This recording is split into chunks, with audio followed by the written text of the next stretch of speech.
नमस्कार मित्रों, मैं हरिओम शास्त्री आपका अपने चैनल में हार्दिक अभिनंदन करता हूं। आज मैं आपको सुनाऊंगा पुरुषोत्तम मास महात्म का 17वां अध्याय। श्रद्धा भक्ति भाव से श्रवण करें। नारद जी बोले, हे कृपा के सिंधु, उसके बाद जागृत अवस्था को प्राप्त कर उस राजा दृढ़ धनवा का क्या हुआ, सो मुझसे कहिए, जिसके सुनने से पापों का नाश कहा गया है। नारद जी बोले, अपने पूर्व जन्म के चरित्र को सुनने से आश्चर्य युक्त तथा सुनने की इच्छा रखने वाले राजा दृढ़धनवा से वाल्मीकि ऋषि से फिर बोले। वाल्मीकि ऋषि बोले, इस तरह स्त्री के मुख से शीतल वाणी को सुनकर सुदेव शर्मा धैर्य धारण कर हरि भगवान में चित्त को लगाता हुआ दीर्घ श्वास लेकर दीन मुख सुदेव शर्मा जो होने वाला है वह होगा, यह मन में निश्चय कर पुष्प समिधा आदि के लिए वन को गया। इसके प्रकार उस सुदेव शर्मा का कितना ही समय बीत गया। बाद किसी दिन समिधा कुश फल पुष्प आदि के लेने के लिए वन को गया है। वहां जाकर सुदेव शर्मा मन से हरि भगवान के चरण कमलों का ध्यान करने लगा। उसी दिन उसका लड़का सुखदेव अपने मित्रों के साथ बावली को गया।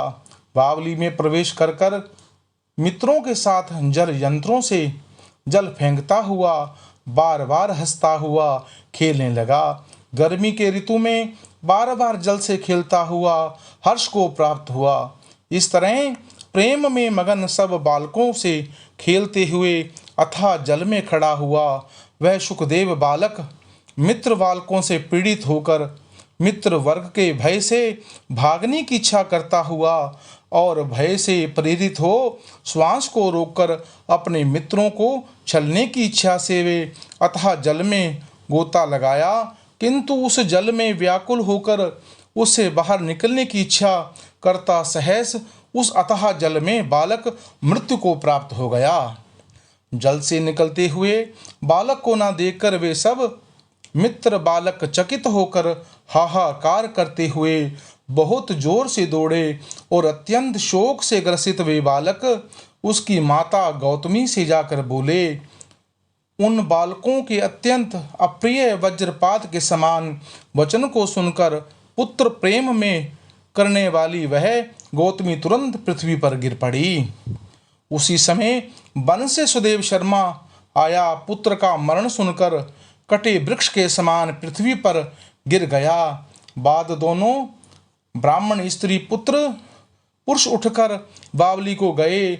वहां जाकर मृतक पुत्र को आलिंगन कर उसके शरीर को गोद में लेकर सुदेव शर्मा बारंबार पुत्र का मुख चूमने लगा। अपने गोद में स्थित मृतक बालक को बार बार देखता हुआ रोता विलाप करता हुआ गदगद अक्षरों से बोला। सुदेव शर्मा बोला, हे पुत्र, मेरे शोक को नाश करने वाले शीतल सुंदर शुभ वचन बोलो। हे वत्स, मेरे मन को प्रसन्न करो। वृद्ध माता पिता को छोड़कर तुम जाने योग्य नहीं हो। हे वत्स, विद्याध्ययन के लिए तुम्हारा श्रेष्ठ मित्र बुला रहा है और बड़े हर्ष से पढ़ने के लिए उपाध्याय तुमको बुला रहे हैं। हे पुत्र, शीघ्र उठो, इस समय क्यों सो रहे हो? तुमको छोड़कर घर नहीं जाऊंगा। घर में मेरा क्या काम? तुम्हारे बिना इस समय मेरा घर शून्य जंगल के समान है। तुमको फल फूल प्रिय हैं, मेरे सामने से उठो। यदि नहीं उठोगे तो वन में नहीं जाऊंगा। वन में क्या काम है? मैंने कोई निंदित काम नहीं किया और ब्रह्म हत्या भी नहीं की। फिर किस कर्म फल से मेरा पुत्र मर गया? अहो ब्रह्मा, तुमने ऐसा कर कौन सा बड़ा फल प्राप्त किया है?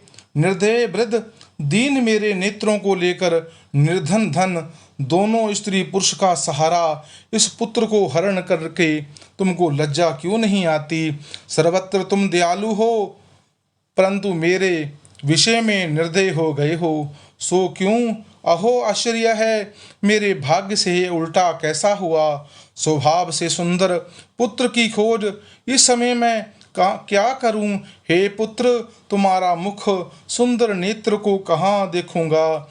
मेरा जल को बरसाता हुआ पृथ्वी धन्य को पैदा करती है, पर्वत रतन को, समुद्र मुक्ता सार मणि देते हैं, परंतु उस देश को नहीं देखता हूँ जहाँ मेरा मरा हुआ पुत्र मिलता हो, जिसके शरीर की आलिंगन कर हृदय के ताप को छोड़ता है।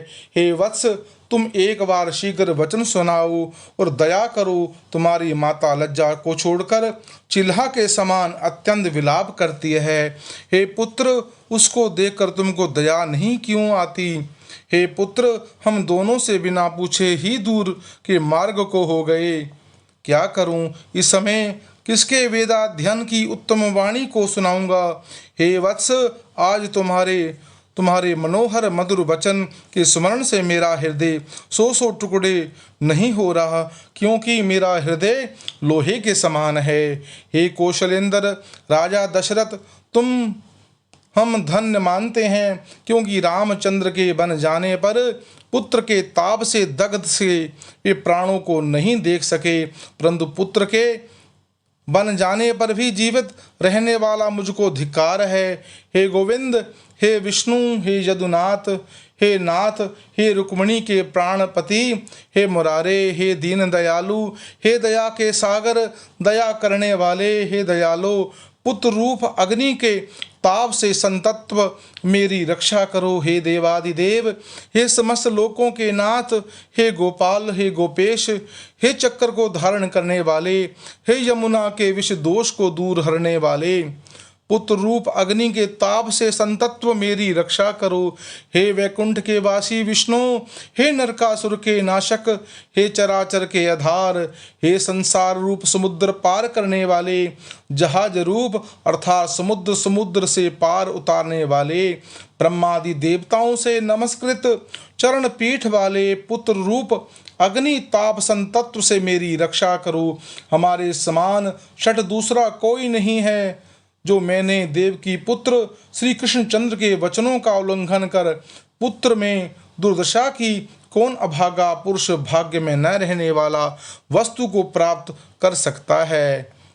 ओम श्री प्राण पुरुषोत्तमस्य महात्मा सप्तमो दशो अध्याय समापना। जय जय श्री राधे, जय जय श्री राधे। अगर मित्रों यह कथा आपको अच्छी लगी हो, सुंदर लगी हो, आप इस कथा को अपने मित्रों से, रिश्तेदारों से शेयर करें और इसका लाभ प्राप्त करें, और अपने इस चैनल को सब्सक्राइब करें, बेल आइकन के बटन को दबाएं। जय जय श्री राधे।